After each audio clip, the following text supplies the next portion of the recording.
Silver Eagles, the #1 1-ounce silver coin in the world today. Nothing else really compares. And it's been going on now for 38 years. Now, yes, the last 3 years have been that beautiful eagle landing design. But the earlier 36 are all that John Mercanti heraldic eagle look. Well, we're going all the way back to the beginning, 86, 87. And we're doing it uncirculated, but we're doing it as perfect coins. When's the last time you've seen something like this? So 1986, 1987, the Silver Eagles are released, right? Two kinds are made, uncirculated and proof. The proofs are made in San Francisco. They made proofs in San Francisco from 1986 all the way through 1992. What they did not tell us, we just assumed, was all the earlier coins from 86 and 87 were made at West Point, the bullion depository. But a Freedom of Information Act release a couple of years ago told us that all of the coins in 86 and 87, all of them, not some of them, all of them were actually struck at the San Francisco Mint. So now the grading services, NGC, PCGS, ANACS, if you ask them to put San Francisco on it because it's very factual, it's true. If you see an 86 and an 87 that says West Point, it's false. It should be reholdered. They were only San Francisco's. Well, this year also, NGC launched a brand new program, trying to bring in younger viewers, younger collectors, but also simplifying the process. And what I mean by that is the Sheldon scale, our current scale for grading coins, for those of us that have been doing it, simple, 0 to 70, with 60 to 70 being uncirculated, right?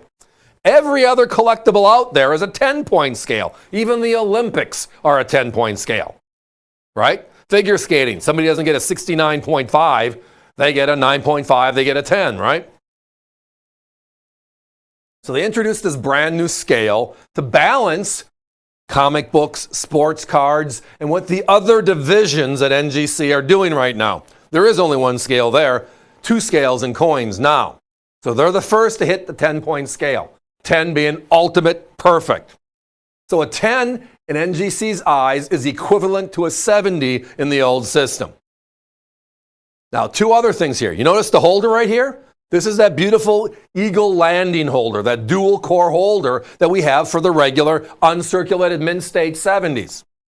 But this one for the brand new Series X, they've taken the Silver Eagle and they've made it into a red, white, and blue label. So all of the X10 Silver Eagles are in this beautiful holder, if they're from 21 to the present, and then a very similar holder going back prior to that. So you get the best grade, the best look, and tonight the best price. Let's talk about that price for a minute if we can. Our competition, we found nobody with X10s. But we know X10s are equal to that of a Mint State 70. A Mint State 70, the 1986, they were at $2,037. Interesting price, but it was the lowest they had. And the 87, which is actually way rarer than the 86, even though the 86 is that first year of issue, is at $24.99. Look at our price tonight.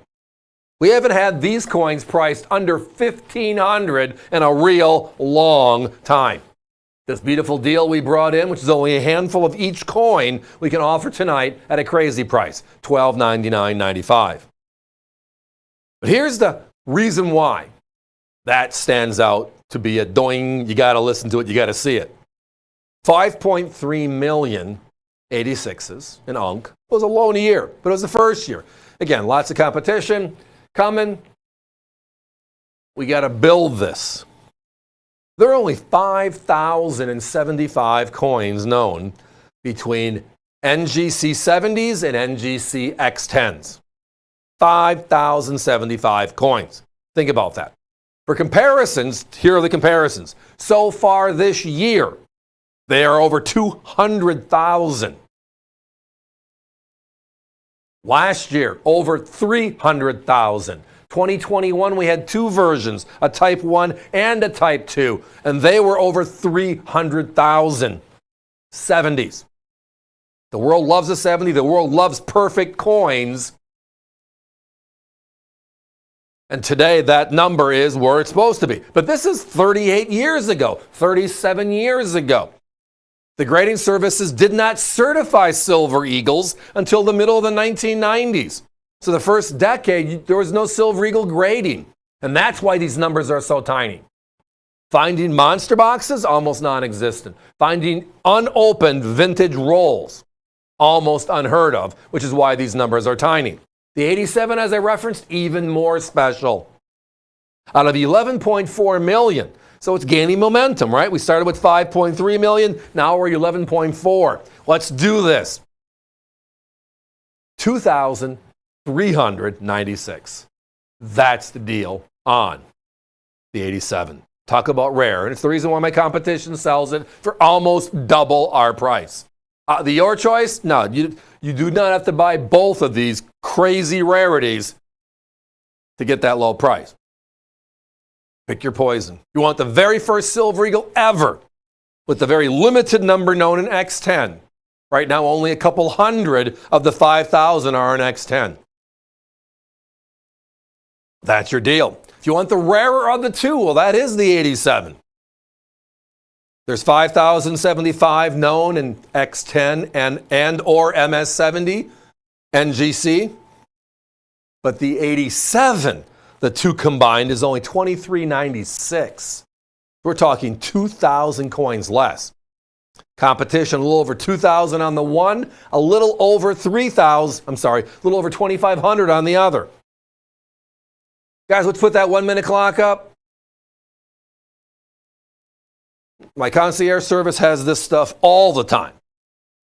But this time we held it back. We very rarely talk about some of these very special, very unique, significant rarities, modern day rarities. These dating back 37, 38 years to the beginning, right? This year NGC launches the brand new service, which is now X on a 10-point scale. So a 70 is equivalent to that 10. We have the holder that balances the eagle core we already have for the silver, which is just beautiful. It's just perfect. Red, white, and blue. The look and feel is the same. Just gorgeous, right? And then it comes down to one small thing. Information. All of them are S's. They put S on it because we asked them to, because it's what it is. And the price. Look at the significant savings on these rarities. This one was fun. Glad you could join me for it, but I got to be moving on.